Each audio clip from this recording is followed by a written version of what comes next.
Hello, we are going to focus on the subtopic on trade payables. The learning objectives: to prepare journal entries of transactions affecting trade payables, and to prepare a trade payable account for an individual credit supplier. Trade payables: when a business buys inventory on credit from suppliers, this means that the business receives goods and services from the suppliers first and pay the suppliers later. Suppliers who sell on credit to businesses are known as trade payables or creditors. Trade payables are classified as current liabilities in the balance sheet. Next, we will learn how to record credit purchases of goods.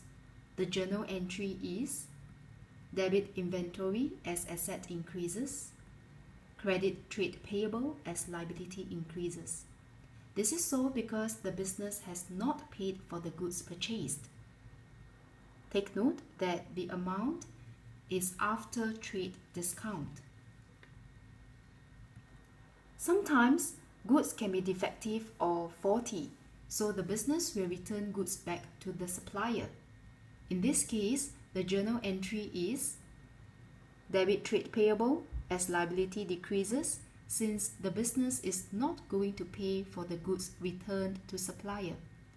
Also, need to credit inventory to reflect the decrease in assets in the warehouse. Take note that the amount is also after trade discount. Payments to suppliers. This is when a business pays to its suppliers. When there is no cash discount received, the journal entry is: debit trade payable as liability decreases, credit cash at bank or cash in hand as asset decreases. Sometimes the business receives cash discount from supplier. In this case, the journal entry will be: debit trade payable, credit cash at bank or cash in hand, and credit discount received.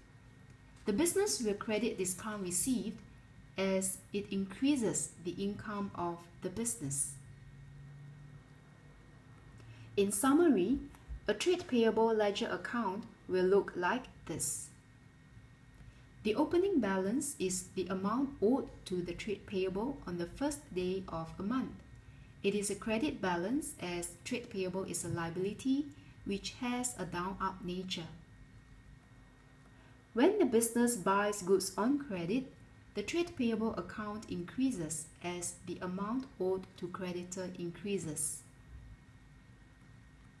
When the business returns goods to creditor, the trade payable account decreases as the business is not paying the creditor for goods returned.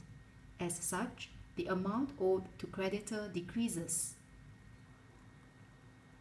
When the business pays creditor and receives a cash discount, the trade payable account decreases as the business owes the creditor lesser after the payment. When there is a balance, the balance will be brought forward to the next month. This ends the section on trade payables. Click on Assignment 1 on trade payables at the bottom of the page to attempt the question on trade payables. Have fun!